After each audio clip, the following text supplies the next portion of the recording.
I pronounce that they be man and wife together, in the name of the Father, and of the Son, and of the Holy Ghost. Those whom God hath joined together, let no man put asunder. You may kiss the bride. It's just such another world. None of us really know that much about filmmaking. And when you see all the people it takes, all the skills they have, it's like being a child all over again. It's really, really so interesting and exciting for us, for everybody.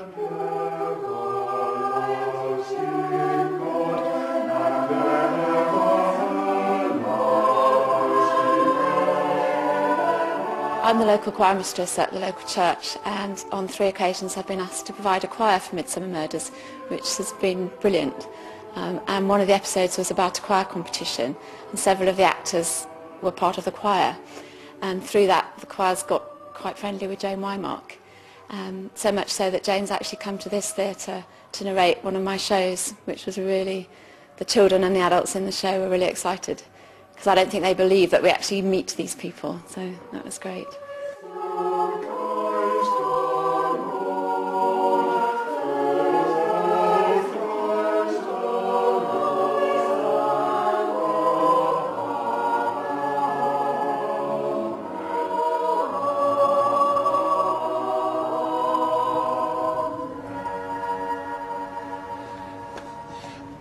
It was in an episode called Strangler's Wood that Barnaby promised his daughter Cully that he would get her tickets for the theatre. No, I'm sorry. We're sold out. You're sure there's nothing left? Of course, I'm sure I've just told you. I don't think you quite understand. I am Detective Chief Inspector Barnaby from Corston CID. Oh, yes. And I have to see this play as part of an investigation. It was you that investigated that man who got his throat cut in the Peter Schaeffer play. That's right. But you don't think it'll happen again, do you? Stay with us for more exclusive stories gathered from the 10 years of making Midsomer Murders as we tour around the English countryside that has formed the backdrop for the series. We'll be back soon with Blood at the Butcher's, Mystery at the Estate Agents, and we'll see how to stage a murder on TV. When you murder somebody in Midsomer Murders with a candelabra, you don't viciously bash them over the head. It's a sort of straight-arm, carefully arranged bang, and they fall down.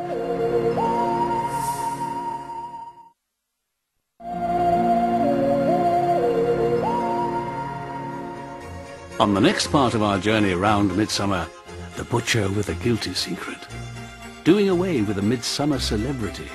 Orlando Bloom got lunged through the chest with a pitchfork, and I mean, he opens the top of this stable door and it's oomph. And a nasty case of double vision, the estate agent who crops up again and again. Welcome back to our map of Midsomer Murders as we continue our tour of the locations used in the series.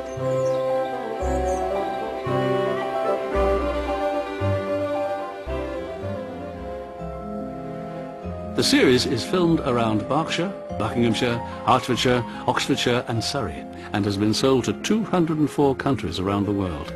Each episode takes 5 weeks to film and can involve as many as 120 people. This is the market town of Wallingford in Oxfordshire, used by the production team as the county town of Corston in Midsomer. The Corn Exchange Theatre features as Corston Playhouse in several episodes.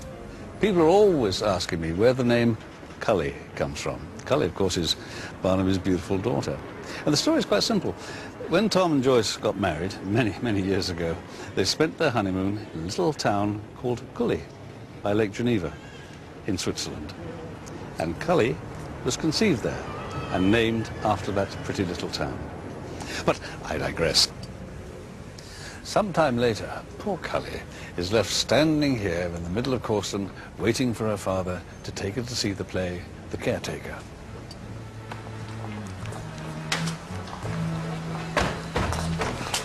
Gavin? Oh, I don't believe it. Look, it wasn't his fault. Something came up. He asked me to give you these. Do you know sometimes he is completely impossible? Most of the time, yeah. I don't suppose you're free this evening.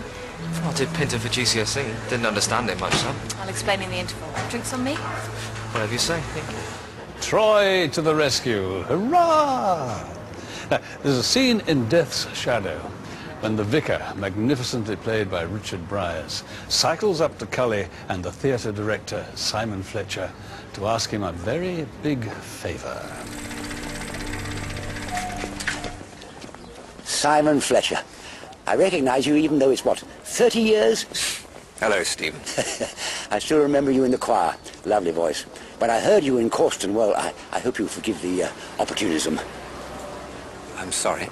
Well, I need to find someone to open the village fete this afternoon. I was gearing up to do it myself, but with a real live celebrity in town, I had to come and find you. Oh, I don't know. Well, you're not working this afternoon? No, it's a half day, but... I'd be so grateful. I'm going to be there. Are you?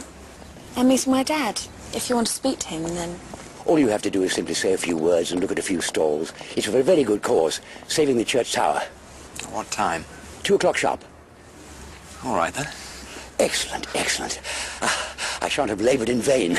All those hills. Richard Briers, doing his own stunt cycling there. Still in Wallingford, the production team spent hours laying protective carpet over the floors of this imposing Georgian house. Then they carted chairs and tables through the front door and out the back door onto the lawn. All this to transform a private house into a hotel for this scene in Death's Shadow. I liked your Jew. I'm sorry. The Jew of Malta. Anthony Sher, I saw it at the Barbican. Thank you. So why did you come down here, then? You mean out of London? I suppose it's a busman's holiday. Not exactly. I used to live here. In Badger's Drift. Do you know it? Yeah. And they liked it so much, they sent the Barnaby family back there for a drink at the end of Dead Man's 11.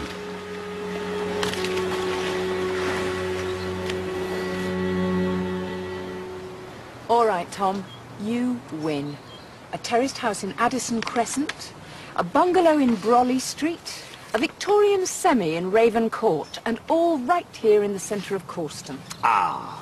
After that horrible story, I'm not sure I want to visit the country ever again. There is one thing... Blink and you'll miss it. But this bridge, also in Wallingford, is only seconds away from the previous location. The director used it in Death's Shadow as part of this sequence in which Barnaby embarrasses poor Cully in front of that prestigious theatre director, Simon Fletcher. How's it going then, this Duchess of Malfi? It's good. Simon's really into Jacobean theatre. He makes it seem very real. What sort of person would you say he is then, Simon Fletcher? Why do you want to know? Just interested? No, you're not.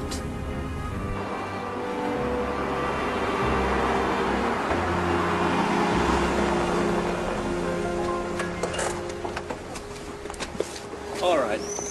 Simon Fletcher was seen in Badger's Drift yesterday, just before Richard Bailey was killed. So what, Dad? He used to live there. How do you know? He told me, but he hasn't been back there for years. Why not? I don't know. Look, do you mind if I come inside and meet him? Yes. Won't embarrass you. Dad, he's a big director. He could be really helpful to me. I may still have to investigate him. No! Morning, Cully. Hi, Simon. This is Simon Fletcher. How do you do? I'm Tom Barnaby. Hi. You enjoying it down here? Yeah. It's good to get out of London. Yeah.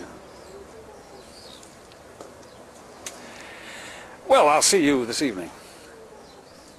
Nice to have met you, Mr. Fletcher. Sure.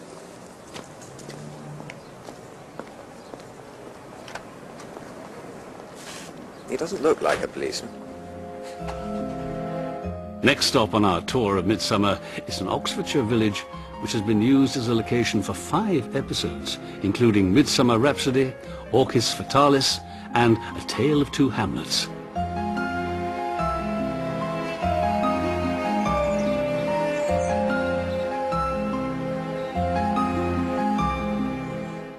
A few miles up the road from Wallingford is the village of Watlington.